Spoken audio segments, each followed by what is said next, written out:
السلام عليكم ورحمة الله وبركاته ولا لا شرفت له رسول كاني سوبنا عليه الصلاة والسلام وحوينا قرأي وإن أندلنا حيواناتك إلا شنكمت أمويه أو لقوم قعوا فواسق ذا محوينا أمر رسول كاني سوبنا عليه الصلاة والسلام أرنكاس بس أنت أنا نقول قلنكور هديات نقول عصمتين نقول صبير أو سبسكرايب كتاو جنباليل كان ركمو سي أي كوسو جاران وحول بأن صادقنا دربديبا هديات نلجوكتينا لايك سار أو لو ذاك أصحاب تادي سي أن سوي جرا سجوه لسانو إذن ما سني وحال جوري عائشة الله كرالي نقضي النبي إنه يري صلى الله عليه وسلم شنكمت حيوانات كلمان تودي وفاسق والودل يا حرمك دكها دفلا دبجتك دوليجا أمجيرك يؤيج دتعنك رسول كاني صلى الله عليه وسلم وحنا أمر دلك دكها إنك السوء بن آدم كأوبر سيل السوء سمحايا لو حيوانك أو كليا دوغا ميت كيسا وحوت المام النبي إن حديثي نودلي كركيسا هات دلك دكها محايا لو wuxuu sabab u noqonayaa inuu baabi'iyo ama fasaadiyo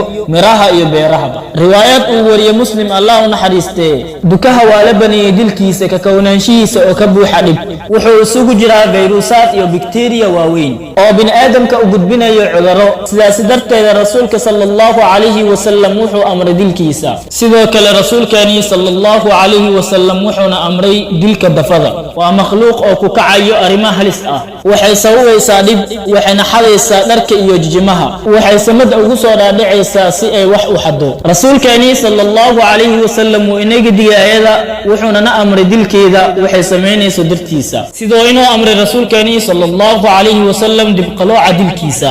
si aysan bin aadamka u asiibin shartiisa maxaa yeelay waa uu qaniinaya wuxuuna jirkiisa ku faafinayaa suntiisa Aisha Allah karaali naqday ayada iyo aabaheeda waxay tiri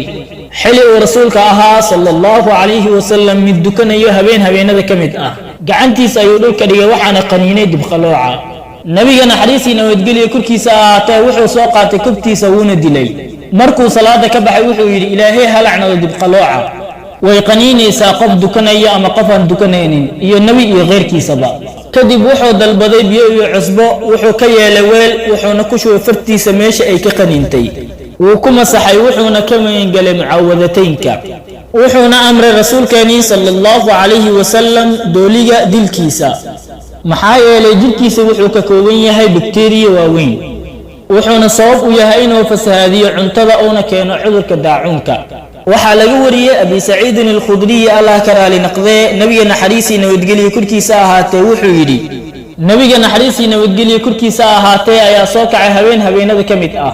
waxay qaadatay liifada faynuusta say uu gubta nabiga naxariisina wadgeli kurkiisa aatay guriga uu ku soo kacay wuuna dilay wuuna baneeyay dilkiisa xaramka iyo meel kastaba sidaas darteeda ay u baneeyay nabiga dilkiisa xitaa xaramka maxaa yeelay wuxuu ahaa mid sheedaan uu soo adeegsaday soo ugu nabiga naxariisina wadgeli kurkiisa aatay gurigiisa sidoo kale nabigeena naxariisina wadgeli kurkiisa aatay wuxuuna amray eeyga dadcunka ah ama boqongooska ah dilkiisa culamadana way isku khilaafeen waxa loo jeedo eeyga boqongooska ah waxa laga wariyay Saciid ibn Abi Mansuur Abi Hurayra sanad hasan ah asiga inuu yahay libaaxa eeyga boqongooska ah wuxuu sawayaa jaraafiin wuxuuna dhibayaa dadka waad ku maasantahay daawashada muuqaalkan inta aan ku kulmin doono barnaamij caankan oo kale waxa idinkaga tagayaa sidaa iyo fi amaanillah wasalaamu calaykum wa rahmatullahi wa barakaatuh